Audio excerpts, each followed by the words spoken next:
Hi there, and welcome to the very first podcast that we are doing here on the My Mobility YouTube channel, where I'm going to be talking all about how to grow a YouTube channel and how to do it all with your phone and how to do it for free. You're going to be famous and huge. You're going to be amazing. You're going to make millions of dollars. Maybe not. I don't know. We're going to see. But we're going to do it together because I'm starting off this channel from scratch so that I can go along the lines of processes of that entire thing all over again. And I'm going to enjoy the process of doing that. And I hope that you will join me so that we can do it together. And speaking of joining us today, we're going to be talking about how I started with my mobile YouTube channel that I did prior to this, that I was fairly successful at. It actually got me hired, and I've been doing YouTube stuff professionally for a couple of years, but I can't have that conversation without my brother Peter right over here. Nope, wrong way. There it is. So this is Peter from Peter Orchard Studios. There will be a link in the description of the video and everything like that down below. Peter, tell them about what you do right now. Well, right now I'm working on comic books and stuff like that. And drawing, and just trying to get my channel going with some streams and everything. There's a lot going in. There's a lot that goes into it. Like trying to figure that out. I can't wait to find out. I can't wait to learn how we do it. I want to have 1 million subscribers. Right, and get rich and be famous. Yeah, I want to be rich. Are you going to show me how to do that? That's what we're going to be talking about here. Let's do it. All right, right now. First and foremost, let's. I want you to the trick number one, the thing that I learned that I wish I'd known years and years ago. Which, all jokes and everything aside, we will be talking more in detail about that stuff in just a minute. But I'm going to give you the number one tip right now. You want to be rich and famous. You want to be huge on YouTube. You need to be Mr. Beast. So that's all you got to do, Peter. Oh yeah. Be Mr. Beast. Think about it like that.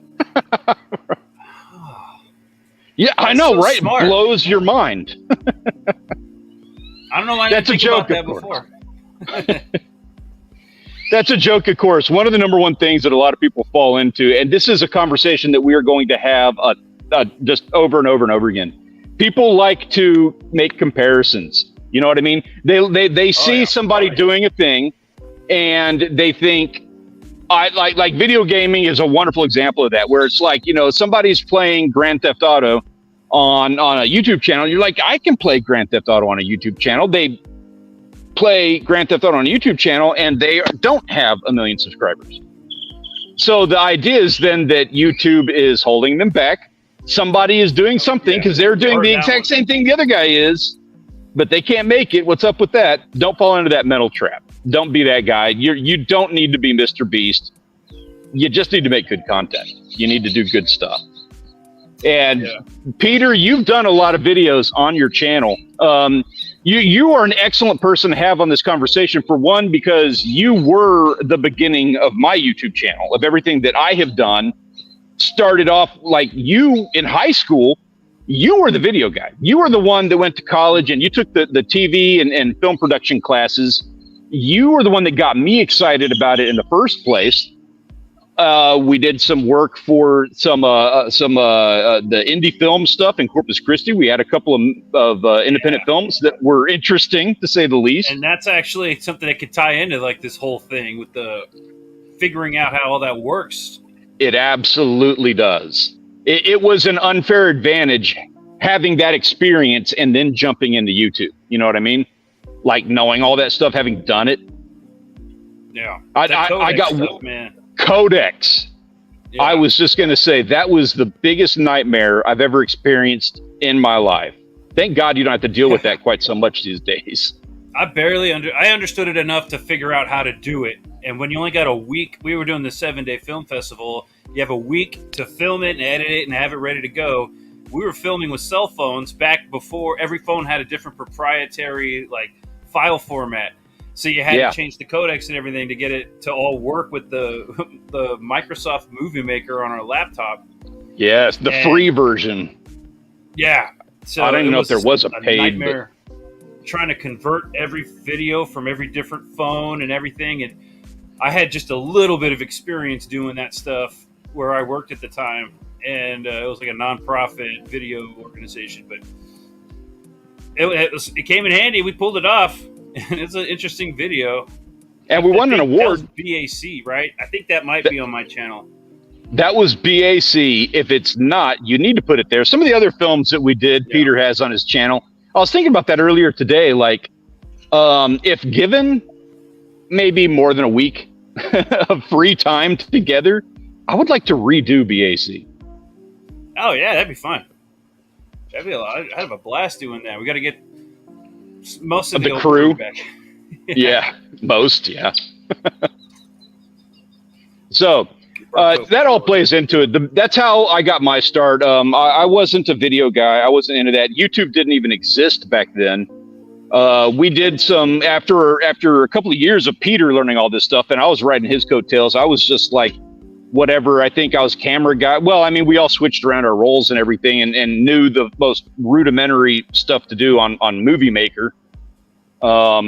And that's how we got our start, or that's how I got my start on here. You got your start too, doing the same thing, with the work that you're doing now. Eventually, now you got what's really cool and kind of annoying was I went through all that, learning all that stuff, learning how to use these editing softwares and everything, spending a lot of money on it all, and then cell phones can do not all of it, but a lot more than I would have ever thought possible. Is you can do on your cell phone now, and the quality's not bad if you know how to do a few things, like with lenses and stuff. You could actually make it look almost, at least TV quality. I don't know about film quality, but it's coming. There's been, I wish, so this stream right now, I'm hosting on my phone. I'm doing that based on principle for the purposes of this channel. One of the limitations is I don't have the ability to do screen share using my phone, so I can't show you this. But there have been several major, I'm not going to say major, but there have been several motion pictures, like professional movies, that have been done with a cell phone. And I forget their names, but they're like, it's easy to look up on the internet. You can just do a search. One of them in particular, one of the more famous ones, I don't remember what it was called, but it was done with an iPhone, and it's got, I can't even show it to, well, I can show it to you.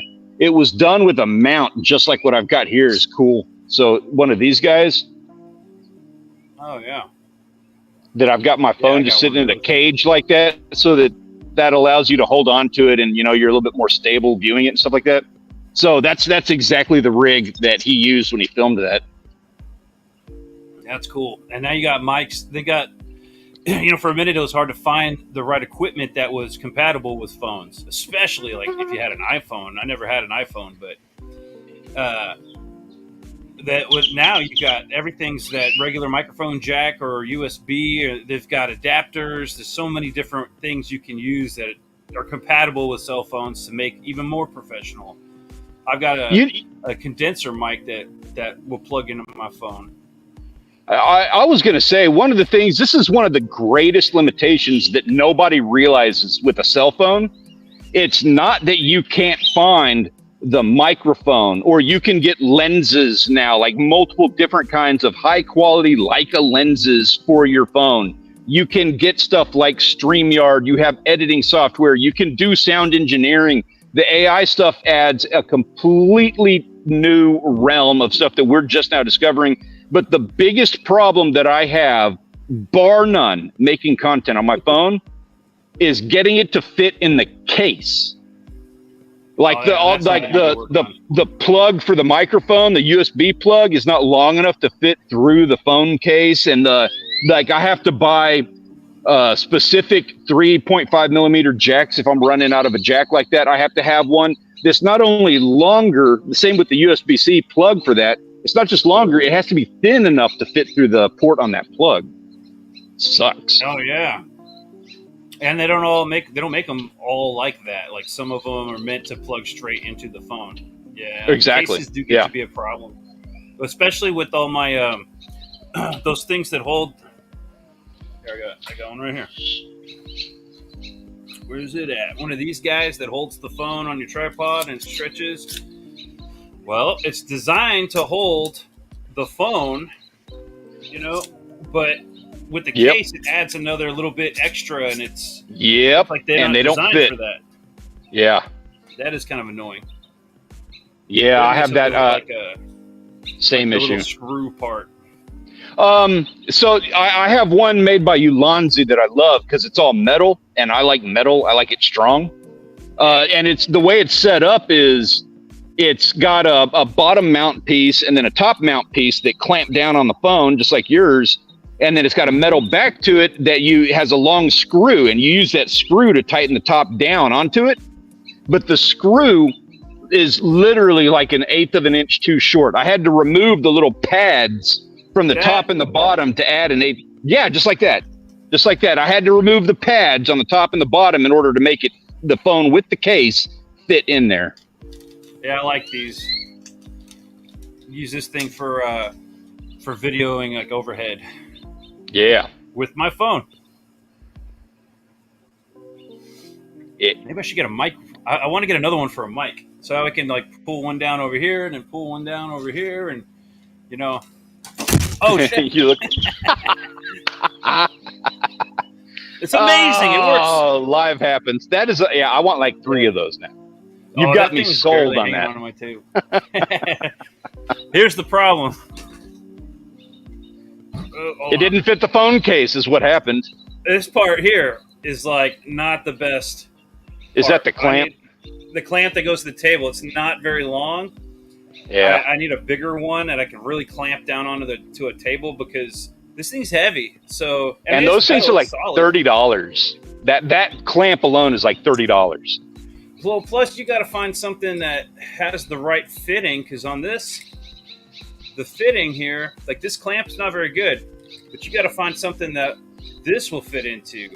And I'm actually in the process of making one with a bunch of nuts and bolts and an old clamp that I have laying around here somewhere.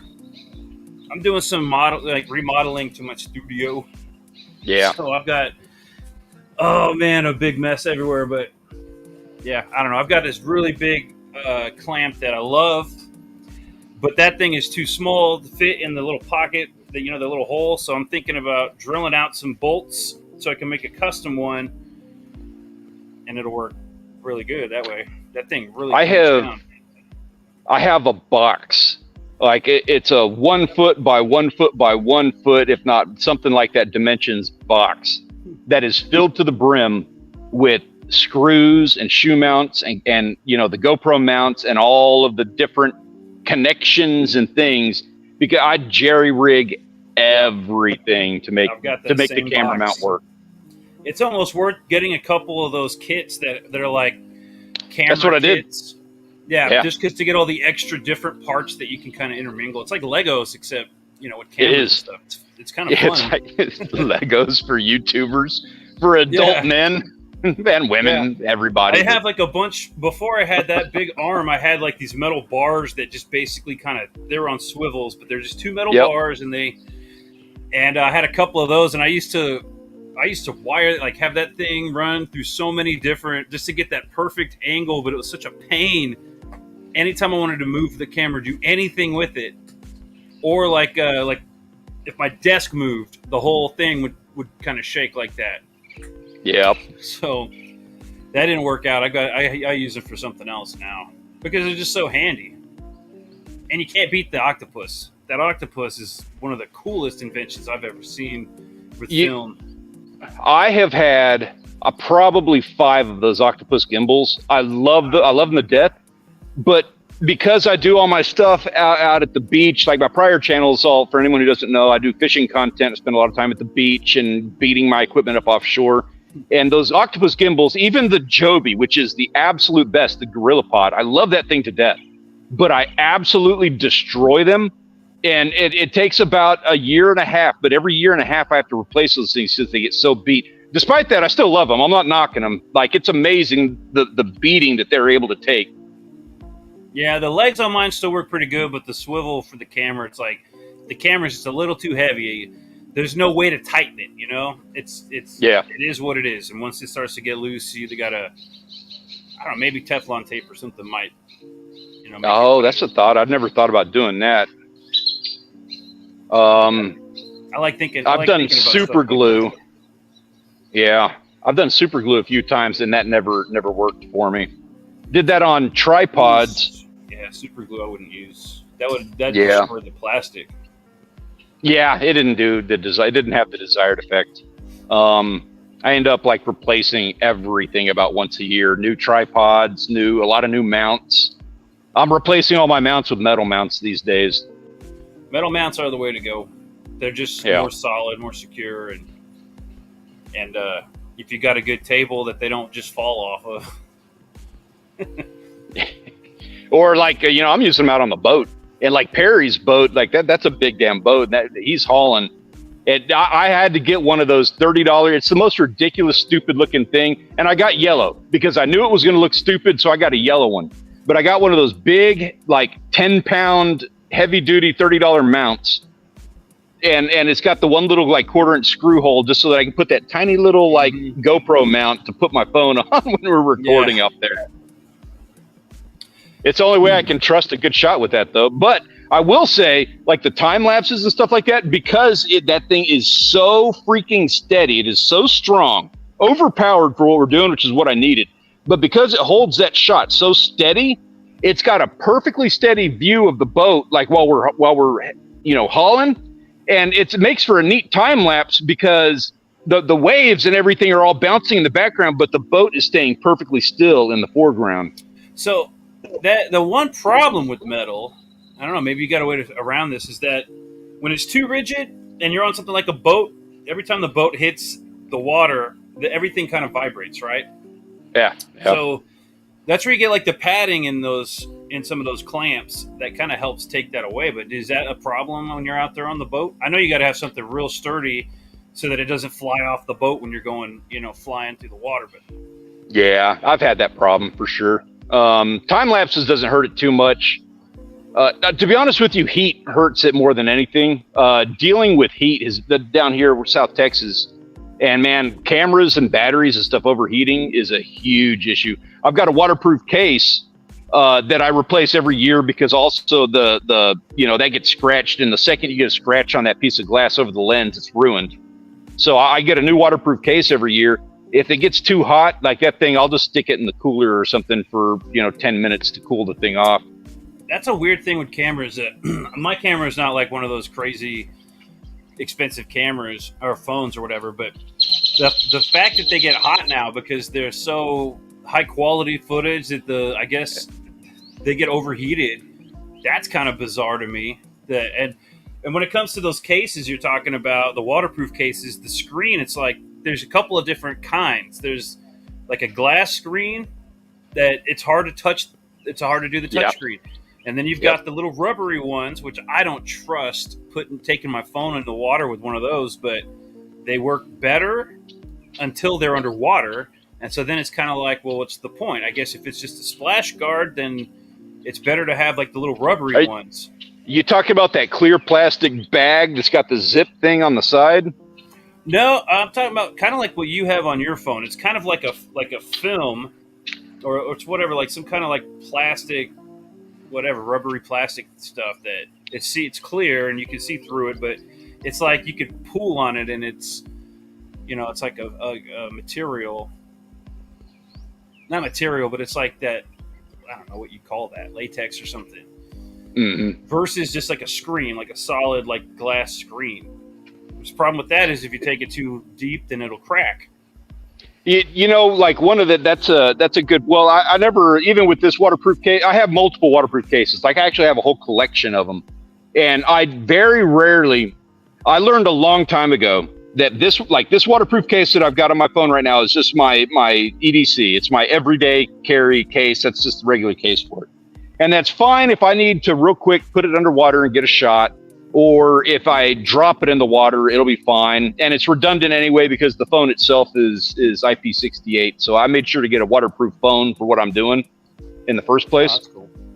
Yeah, I'm trying to be real cautious with it because, I mean, that's a huge investment you don't want to lose just for like screwing up. I mean, you lose your whole YouTube channel like that, But so it's great for that. But what's pitiful about phone cases these days, the waterproof ones, they are like, they can advertise it being IP68 and waterproof all day long. IP68 being a rating for the phone case that means that you can take that down like 6 feet, 10 feet, something like that is what that rating means, for up to 1 hour. And that they can be IP68 rated all day long.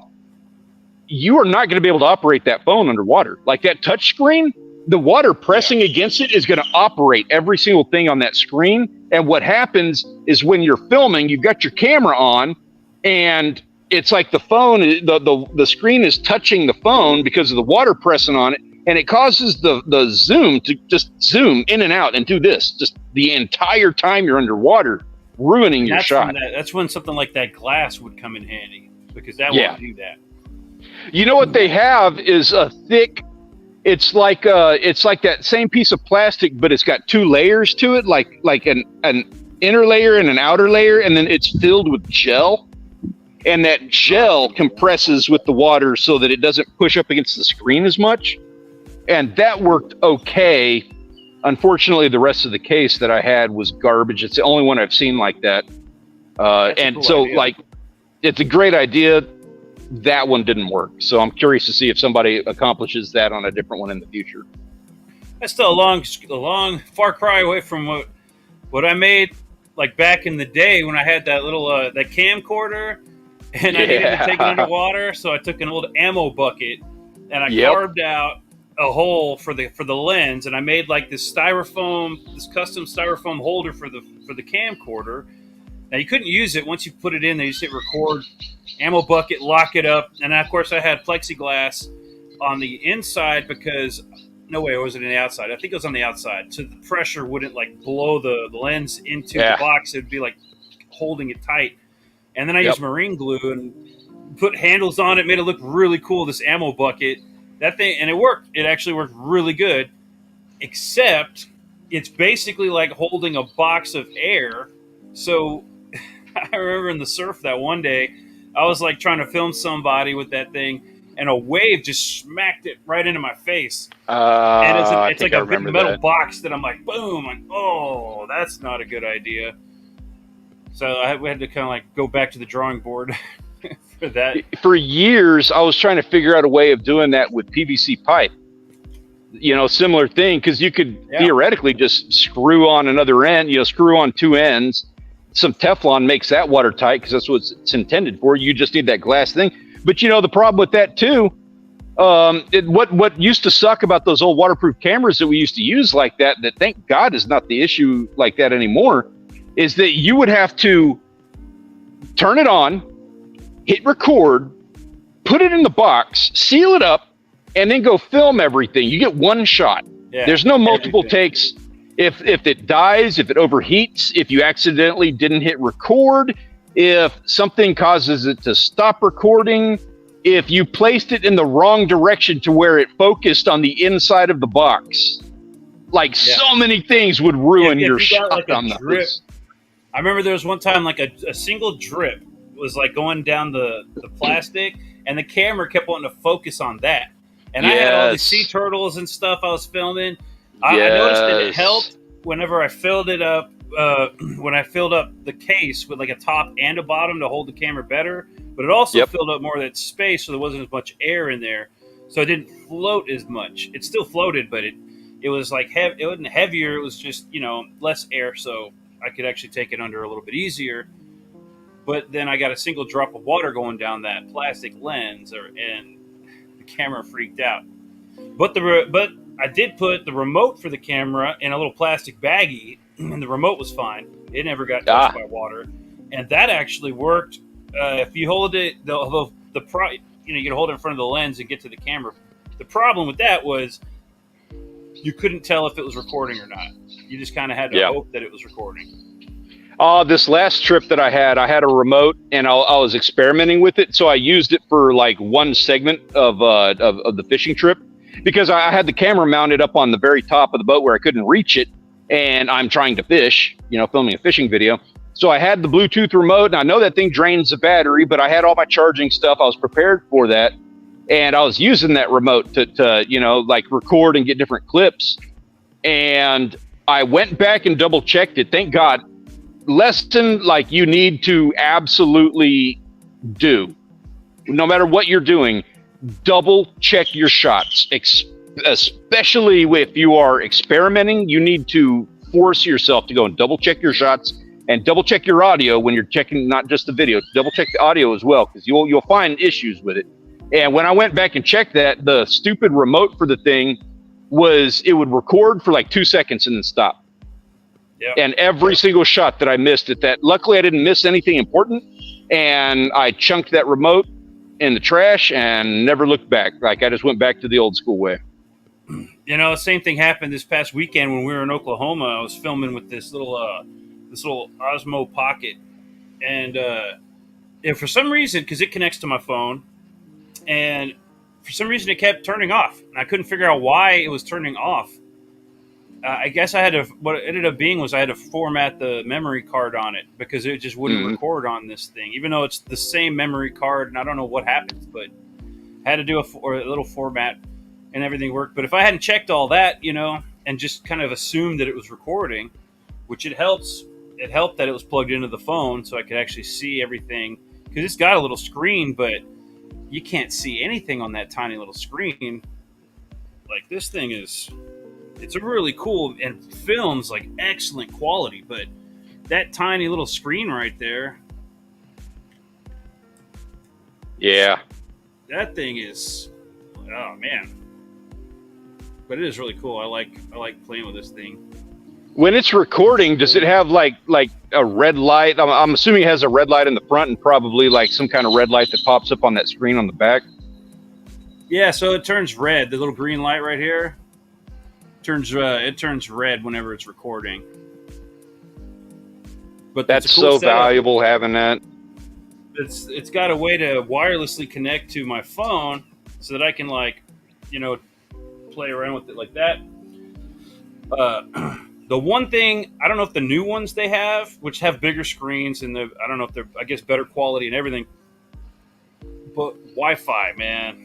Like, okay, not Wi-Fi, but being able to use it as a webcam or a phone camera, this thing doesn't do live at all. And even with like some like special apps, it's still, you can only record with it. But if I was able to actually hook that up to my phone or my computer and use it as a webcam with all the features, because it tracks you and it can do all that, you know, all that fun stuff. Mm-hmm. Man, that would be really cool. Like being able to set up a camera live and then just have it follow you everywhere you go. It's like, there goes the camera crew with a wireless lavalier. They have a I forget what it's called now. I wanted one back when I wanted to film surf videos, but they're like $700-800 for the cheap one. But it's a tripod that has a tracker on it, and so you just put whatever camera it is you want on there, and the tripod itself, you have an armband, and you can be, I think it was something like 600 meters away, and the tripod will follow you. That's pretty cool. Yeah, I wish I had one of those. It's a little less. It'd be nice to have regardless of circumstance, but man, that is a huge expense. Plus, you know, like I wanted it for surfing purposes, and the idea being, you know, maybe I'll set it up on top of the truck and then go surfing, and I can actually film myself surfing, because that's such a hard thing to accomplish. And it's like, you know, the second you do that, that tripod's gonna get stolen. So yeah, there's other ways. Now you've got, now the tracking on these things it works pretty good. I've never had any real issues, but if you do get a little bit too far out of frame too quickly, it has a hard time following you. But the drone doesn't. The drone will it'll like zone in on you, and it won't let go. That thing's awesome. But there's another thing you've actually got one that you can get around all of that. You just got the 360 camera. Just stick it in the sand, and then boom, you're good. You just hit record, and you can make your own footage. That has been a lifesaver so many times over. The 360 camera has been, I'm not going to say it's invaluable, but man, it made my life so easy. So many times I could just set that thing down, hit record, and go do whatever it is I'm doing, and I don't have to worry about it. Yeah, you never miss the shot. Yep. What about the editing? You edit that on your phone, right? How do you get the footage onto your phone? When I'm filming with the phone, I mean, it comes on there naturally. I can just do a big dump in the timeline on my editor, and I use KineMaster for anyone who's interested in that. I love KineMaster. The editing software on that I've done 500 videos with them. Good guys, good software. For GoPro footage or any kind of external footage, basically they're all kind of the same, but they would each need their own thing. So I used a Rilo 360 camera for a while, and the quality just wasn't as good. And those cameras kept breaking on me. I went through like 3 of them. So this year, like a year ago, I invested in the GoPro 360 camera. Same process for all of them. It's a really similar process for all of them. So with that 360 footage or any footage recorded with that camera, because I do switch the camera like options when I'm recording with it. But you download that. It's kind of strange, but you download it from the camera into the GoPro app. In the GoPro app, you can then edit your clips, which sounds like a painstaking process, except that it is a bit of a lifesaver because, especially with like 360 footage, if I plant that thing and record for 10 minutes and I only need the last 3 minutes of that shot, it is so much easier to clip that down into the shot that I need and then download the finished clip from the GoPro app onto my phone, rather than downloading. It's basically like, instead of downloading 10 hours worth of footage onto the phone and editing it, I'm pre-editing it and I'm pre-selecting which clips I'm actually going to keep, and then I'm downloading an hour and a half's worth of footage as opposed to 10 hours. Yeah, that's pretty cool that you can do that. I mean, it's a long, it's like I said, long ways from when we started with all this. Those flip phone cameras and spending and we were down to the wire on that one video, man. Running out of time trying to change the codecs of different cell phones. It takes like we an edited hour that thing a frame at a time. Yeah, one frame at a time, and it was like 30 minutes. A minute, was it like an hour for every minute or something like that of footage that you had to change and then edit it down? It was just like an unrealistic amount of time that we were up all night long for that whole week, just taking shifts, changing codecs on everything because it was so archaic. Back then, there was just nothing out there. Now you can do most of these programs, can handle most of the footage. Oh, dude! And if we could go back, is all one file. If we could go back with what we have now and redo some of those independent, like particularly BAC, the one that we filmed entirely with mobile devices, dude, that would be so much better. It'd be so cool. But you know what?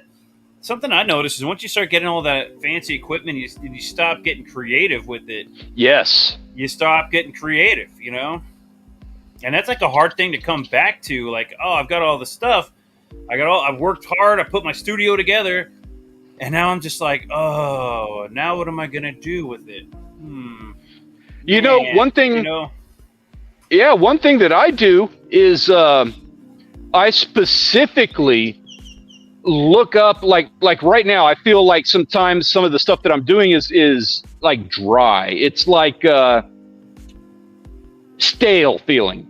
So what I will do is I will actually go and I will look up like Peter McKinnon or cinemacon.net, a couple of different channels out there on YouTube, or I'll just look up like a random search on YouTube for camera tricks or something, and I'll learn some trick I'll look at something creative that somebody else did, to kind of get those creative juices going again, to be like, oh, what if I did this, but with fishing? That would be cool. Oh, yeah. Like I physically seek out a means of like, how can I get creative and how can I create something, new and different than what I've been doing.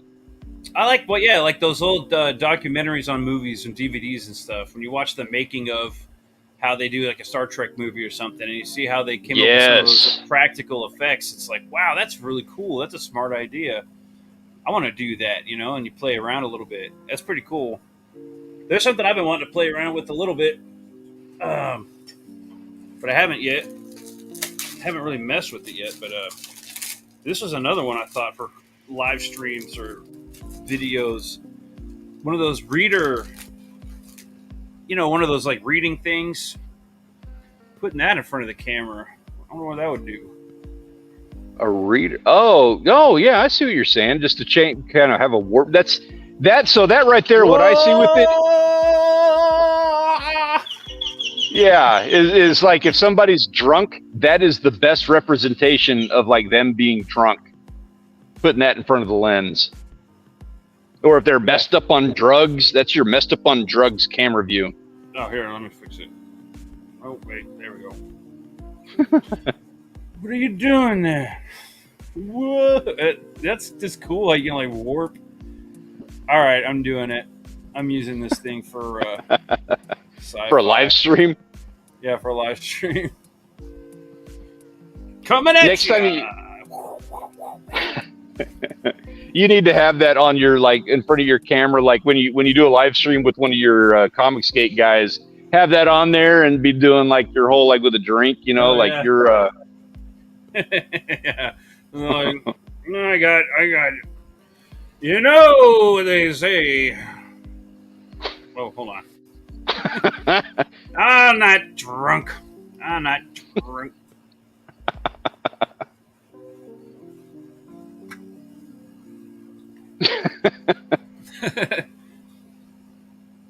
Yeah, it's fun to like play around with stuff like that. It's interesting, like coming back from like where we started. So like starting with YouTube, it was like not even starting with YouTube, but starting with, I guess, what would be the beginnings of like what I did with video was it was that video stuff that we did when you were doing your thing and the independent film stuff. And then after that, like I fell into this like we fell into this thing. It wasn't just me, it was all of us. Because I remember having a conversation with you and Dad, and we're all sitting there talking about the things that we want to be doing. Like we were working in the oil field and we were all hating like life, you know what I mean? Like it's Christmas, it's Easter, and we're all just like tired and worn out and just doing this family Easter thing. And we were all talking about what we wanted. And I was like, man, I want to do fishing. And Dad was like, no, you don't want to do fishing for a living because that's going to take all the fun out of fishing. If you have to do charters and you have to do other people's schedule and you have to be fishing even on crappy days. I was like, God, he's absolutely right. I don't want that. I want to, like how I always wanted to make surf films. I always wanted to be Bruce Brown. I was like, dude, I'll just do that with fishing. That way I can like do my own thing. I can film fishing. I can go fishing when I want. I get to film and make a video out of it, and I don't have to worry about other people and do the whole thing. And that conversation is what sparked the whole deal. There was a big change when YouTube came out. Like, I remember when YouTube came out, I wanted to do a channel about special effects. And yeah, I worked at a TV station. I had gone to film class TV film classes. I knew how to put together like a production with certain like equipment and cheap equipment and stuff. But man, that changed. It really kind of changed YouTube. The whole way of filming and everything started getting different. I don't know if my idea would have worked on. It was meant for that's like a meant for TV type of thing, like Mythbusters kind of. Mythbusters, I don't know if that would work as successfully on YouTube. I mean, I'm sure it would do fine, but it wouldn't be as big a deal as it was on like television. I don't know, maybe. But I would think it would. To me, that seems like it would lend itself really well for YouTube. Well, I know what's his name does a YouTube I think of channel. like, yeah, I don't know. I feel like YouTube is where I go to like watch not movie stars and not Hollywood, You're lucky because some of those guys, a lot of them have YouTube channels and they are garbage. They are such terrible channels. Yeah, it's just like them. Like, I don't really go to YouTube to watch them. I watch people like me. I'm not going to name names on that, but from some of those celebrity YouTube channels, like one of the things that it seems to be a common trope is it's doing exactly like what we do. Like I'm going to go do a thing today because I do a thing, whatever that thing is. They do their thing, and they have a television crew film it with a boom mic and all, but it's still got the superstars. Come here, look at this. Get a shot of this. Look at this. This is the coffee that I made. Get a good shot of that coffee. It's kind of cringy. There's a funny on some meme of that where like you have somebody just walking and acting like it's a normal, but then you have like, I'm not a big fan of these kind of videos where then it shows the guy and he's just like, and he looks over there and then it shows what's happening over here and it's some other viral video, and then he's cuts back to the guy and he's just like, he just reacts and then it shows the video. Oh yeah, all it is his face looking. But then there's one now where it's like somebody's doing something normal and then it cuts to the camera crew behind them, like they're acting like they're just holding their cell phone, but in reality, like there's a huge camera crew behind them. They're like, yeah, keep going. This is good stuff. Yeah. Oh, and make that face again. Do that face. Yeah. Yeah. There's a couple of those that I like, but when it gets water, it gets. It's like Instagram and TikTok. Yeah. Especially when it's got that blurry green screen cut out from like they filmed it on Zoom or something. Yeah. Here, I got that actually right here. And they do the lavalier mic, the wired lavalier mic, but they hold it like a little microphone. Is it doing it? What's going on here? Nah, yeah, you're not doing it. There you go. There we go. Yeah. Are you on there? No. It's just your background. There it is. Oh, this is horrible. Yeah. I don't do that. That's why I don't do that. Hey, everybody, look at my spaceship. Yeah. I like how it's all intertwined in your beard. You got to paint that beard red or something to keep it from, blurring out or. I got to figure something else. Do the rest of the stream like that. So, all right, we're down the last couple of minutes. Last couple of minutes, 10, 12, 15 minutes, whatever we're going to do here. We're not going to do to a set time, but what are the biggest regrets, mistakes, things that you would change? Like looking back on it, I wish that I had started earlier. I think that's a pretty obvious one. Yeah. And I think early on I fell into a lot of the tropes that not super early on, but like after my first year, I was really hitting the YouTube thing hard. And I was listening to what everybody had to say. They told me to double the amount of content that I make, and that I had to, I went real heavy into SEO, which did work. Like SEO worked for me, but I was so focused on all the YouTube things that I was not focused on the most important thing, making a good video, having fun with it, making an enjoyable experience. They were good, but that wasn't the focus. It is. It really is. Channels now, it's like talking about the same thing over and over again, or it's like there's only a few channels now that actually do creative stuff these days. It's creative or just content, good content.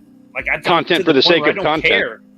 I don't care about the news anymore, or mostly I don't care about the news. I don't care about what movies are coming out or what people have to say or think about those movies, because it's the same thing over and over. It's either like good when it's not good, or it's bad when it's actually pretty good. Like it's almost like everybody's backwards. Nobody's got like a good take anymore, and that's all it is. It's like, whose take is it? There's no content in the video. Like I'm saying that, like, Viva La Dirt League is a good one because they actually go out and film little skits. And you've got the Y-Files where he's telling a huge story, And he actually has, like, he has put time into B-roll and the research and the jokes, the scripting. Yeah. And that's just way more entertaining. I wish we had more of that. I think I would have changed. I would have probably followed suit with you because I remember when YouTube came around and you were starting to get into it real hard. I was still kind of like, no, I'm going to be a director. I'm going to be a star. And it's like, no, I'm not. Like, I'm not going to do that. And the YouTube thing was like a good, fun way to like do like a TV show. But I didn't have a production crew. I wasn't thinking about doing it all on my own. And man, that's what really kind of held me back for a long time, was trying to get people invested in my ideas as much as I was. And if anybody needs a tip of the day, don't do that. Nobody cares about your ideas as much as you do. Figure out how to make it happen by yourself, and man, you've got everything you need now right here, you know? That is, like, I cannot even stress how important of a point that is. I see so many channels that are held back because of stupid things. This channel was held back because of stupid things. It was a failure to launch. It was just like now is a great time to be starting it. It's fine. But I had this idea for doing this. I had all of the resources for doing this years ago. And in hindsight, it would be really nice to be doing this channel right now with the growth and prospects and everything that I would have gained over the past 2 years doing it versus now doing it. There's other stuff going on, and it's fine. It's not hurting me. But man, so many people get held back because they think they don't have the right camera, or they don't. The camera seems to be like the main thing that holds everybody back. They just didn't have not it necessary. Back then. I mean, it could have been done. Obviously, technology existed, but it was like it wasn't meant for doing this, right? The stuff 10 years ago, this kind of technology didn't exist like it does today. Everything operates smooth. Everything talks to each other. So you didn't have StreamYards back then. Remember when YouTube first came out, you had to have a certain amount of subscribers, and I don't even know if they did watch time, but you couldn't even go live just anybody willy nilly, you know? Oh, you know what's weird? You could at that time when they started doing the live streaming thing, you could go live. And I actually I had a funny circumstance on that. I guess Savannah had, my daughter had a dance recital or something, and I scheduled a live stream, and I scheduled it the way I always do. I just ran it straight through YouTube, and I had like 990 subscribers. And that day, I had scheduled the stream for like 7 o'clock at night. It was 4 in the afternoon. We were out at dinner. So we got home and I went to stream, and it shut off on me. And it said a warning, you're not allowed to stream. You're no longer you do not meet the minimum requirements for a stream. And I was like, what are you talking about? Yeah. What rule did I break? I'm clean. And that day, that afternoon, between 4 and 7 is when they implemented the whole, you have to have 1,000 subscribers in order to stream. Of course, that's kind of like a moot point these days, because you can just stream with something like StreamYard. But that was I remember specifically when that went into effect. It was like I was streaming right when it happened. I'm curious, can you still stream straight from YouTube now? Is that even a thing anymore? Yeah, but it's antiquated. It doesn't have the same features that like StreamYard offers such a much more robust experience for the creator. With YouTube. Okay, now to my knowledge, because it's been a couple of years since I've done it straight from YouTube, but last I did it on YouTube, you didn't have the option of having multiple guests on panel. That might have been updated, but the graphics that pop up, the RSS feed is garbage. You can't do it to different platforms. The backgrounds, I don't think you can do that on YouTube. If you can, that's all been since I last did it. But StreamYard, far and away, just the best option out there. Even the free version, just the best option for that. Yeah, they blew them out of the water. I do like StreamYards. It's impressive. It's not that hard to learn. It's a little intimidating. That's another thing I think kind of held me back when YouTube kind of started going in this direction. It used to just be like, oh, what fun videos you make today, and you're going to build a channel, but it was a production, and you'd see a lot of people making some pretty big production on YouTube. Now, live stream. I mean, the production's not as crazy as it used to be for something on a YouTube channel, and anybody can do it. But it's intimidating still to go into some of these StreamYards or something and just not know exactly what you're doing, and you're just like, oh man, I don't want to do it. I'd say if anybody wanted to kind of get into it, content is the most important, and then just learning the stuff. It's really none of this is that hard to learn. You just got trial and error is kind of the way to do it. If you watch the old Joe Rogan shows, they're something else. They are not what they are today. There is such a fear that people have of like, I don't even know what causes this, but like people, they don't want to start if they can't do it perfect. Or it's like they don't want to go through the learning phase of learning how to edit, learning how to live stream, learning how to, present charisma on camera, learning how to do it with their mobile phone, learning how to film different cameras, different angles, shot. It's like that, and how to do thumbnails. It's so overwhelming that people are like, I see so many people who just, they have like a failure to launch because it's not going to be perfect right out of the gate. And it's like, there are so many things to learn in that first 100 videos. It's like, literally, you need to go make that 100 videos, have fun with it. Like, you're not going to screw anything up. Go do it. Get them out of the, because you're going to learn, you're going to have fun doing it. You're going to learn from the audience, the people who are watching. You're going to learn your YouTube analytics and stuff. Got to do it. Just jump in and do it. Yeah. And if like criticism or something is just a thing that you can't handle, that's coming. It's always going to be there. You just got to, I'd say, remember, well, I guess you could always turn off the comments, but I don't think that helps with engagement. Anyways, you could also just not take anything personally, right? Like, don't take the good with, that you can get out of it. And then if it's like completely negative, because I've heard that before, is like, man, I was really into this, but there's so much negativity in the comments and everything. And it's like, yeah, but that's kind of normal. That's just ignore it, Yeah. Yeah, I never had an issue with that, but I've seen it. I've seen where people get really, they take it to heart. It sucks. I just got one. Was it the last stream we did? I got a. Oh yeah, idiot. You don't know anything about anything you're talking about. You should just, delete your channel. I'm like, wow. You know what's funny? I need you in my chat so bad. Yes, perfect response. I got one the other day. It was just a couple days ago. It's funny you said that. I got a comment from a guy on a shark fishing video that I did like 3 or 4 years ago. It's always funny when you get a comment on a video from years ago. Like that's always worth a laugh. But so we did one where we caught a couple of little baby sharks out at the beach, and I don't even remember the video. Apparently we were tagging them and releasing them, which amazes me because most of the time I want to eat them. I remember I was there for that, right? I don't remember. I don't even remember what video it was. I've done 550 videos. I don't think it was Sharkathon. I think it was a different one. Which is the one where you tag the sharks and let them go? I've done it a couple of times. We did that at Sharkathon, but I've done it outside of Sharkathon too. Oh, okay.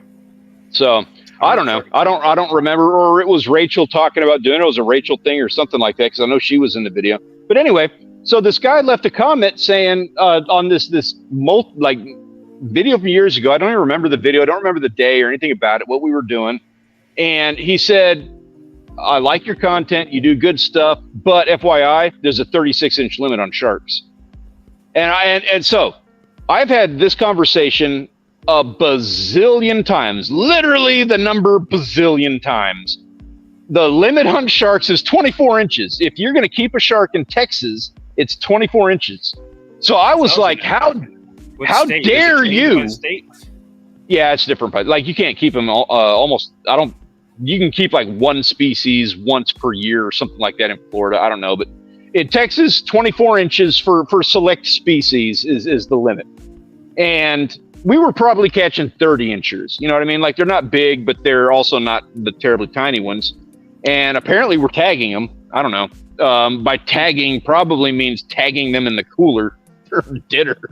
But so I saw that comment, and I've talked so many times about how there's a limit of the size limit on sharks is 24 inches. I've had people call me out for this before many times. It's like this conversation has been beaten to death. We've done entire live streams about it. And I was like, not having it. I was like, how dare you tell me I've done 550, like I'm getting all full of myself and crap.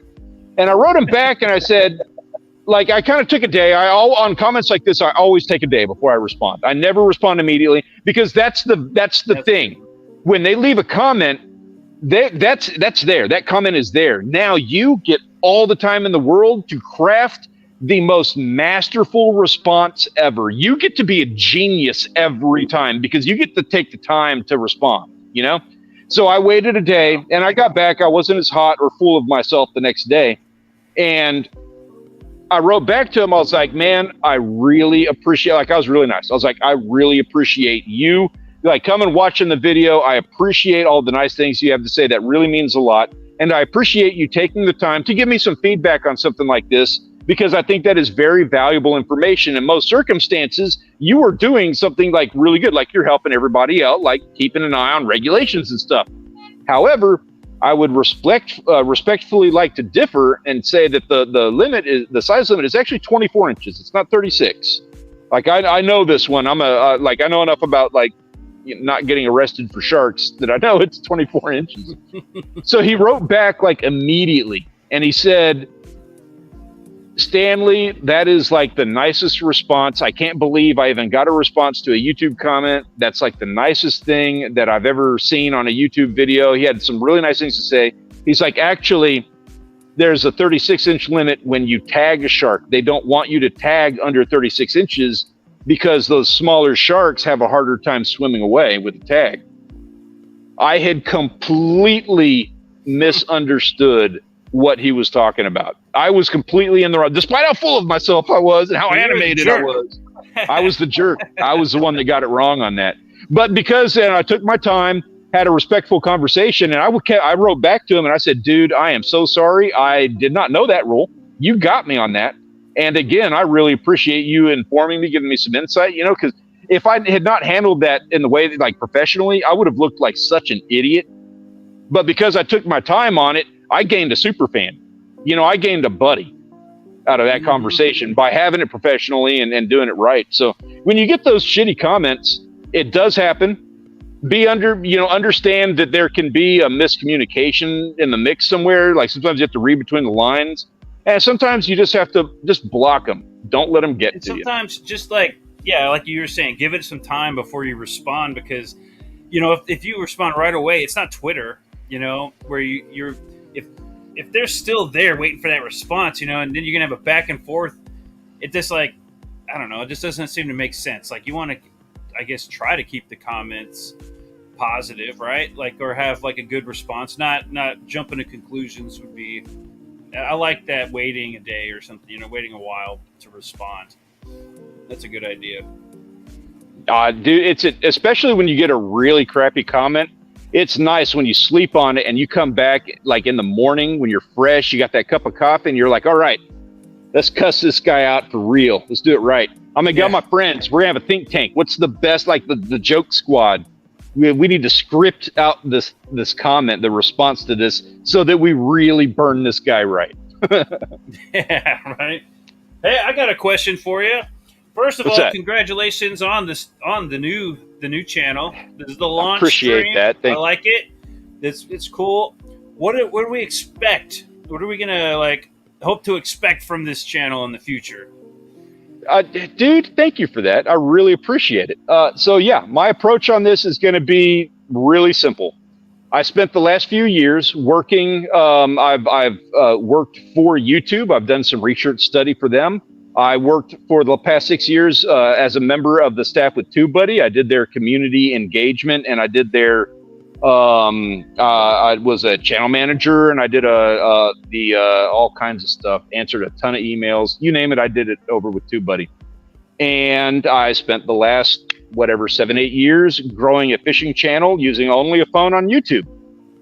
And I spend a lot of that time during the day, especially with TubeBuddy, answering questions. People they don't do enough live streams with TubeBuddy. They have thousands, tens of thousands of people every day asking questions about how to do all this stuff. And most of the time there's a video out there that helps you with how to grow YouTube and how to do, these things. These topics have been covered. But very few people out there are showing people how they can do this largely for free using only their mobile device. How you can grow a YouTube channel and a very real income from just your phone, just like doing this, doing YouTube on your phone, just like this. So not only like I'm starting a channel, I'm doing this channel because I want to show people the things that I've learned along the way, and I want to have guests and other people who are more knowledgeable than myself on here as well. But I want to show people how to do that, and I don't just want to show them how to do something. I'm going to put my money where my mouth is, and I'm going to sit here and grow this channel from zero. We had 0 subscribers this morning.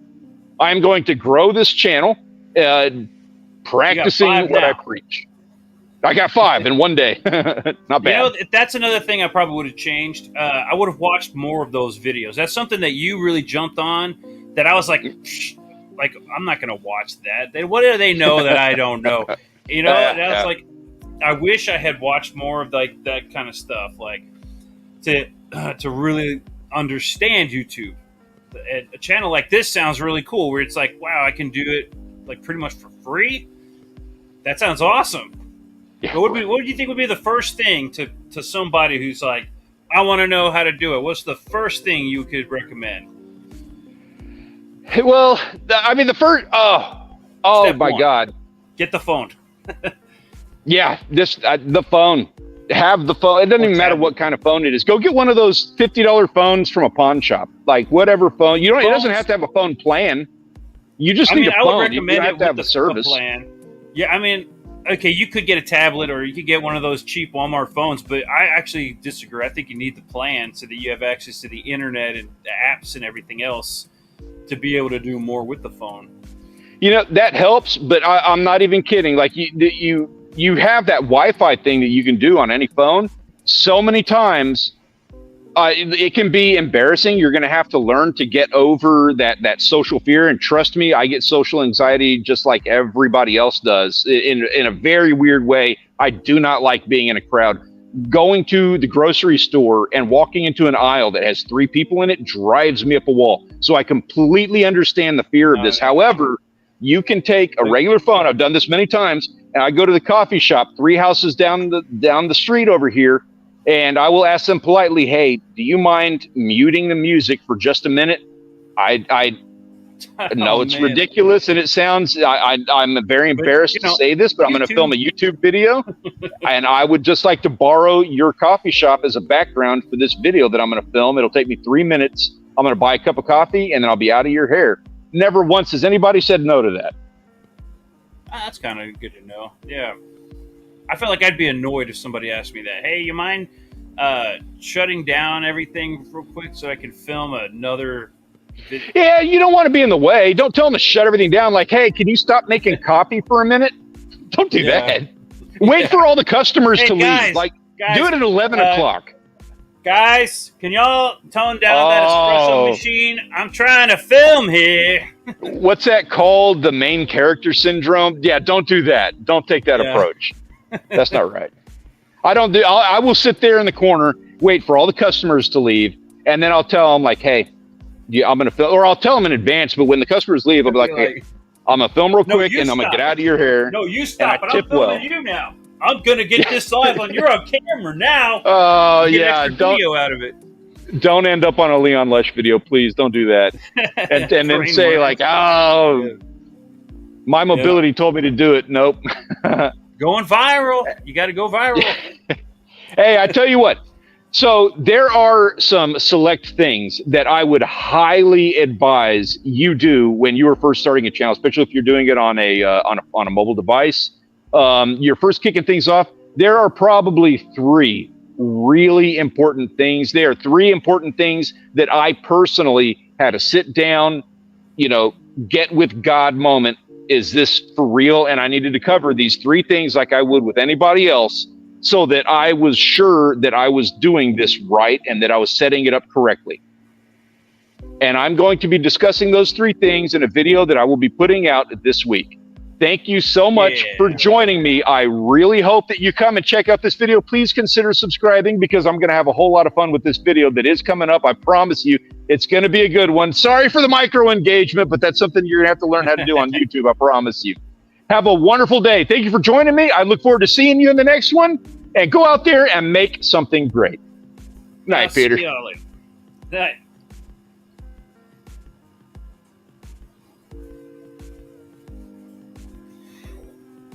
if it'll end. I have to trim it. Yeah.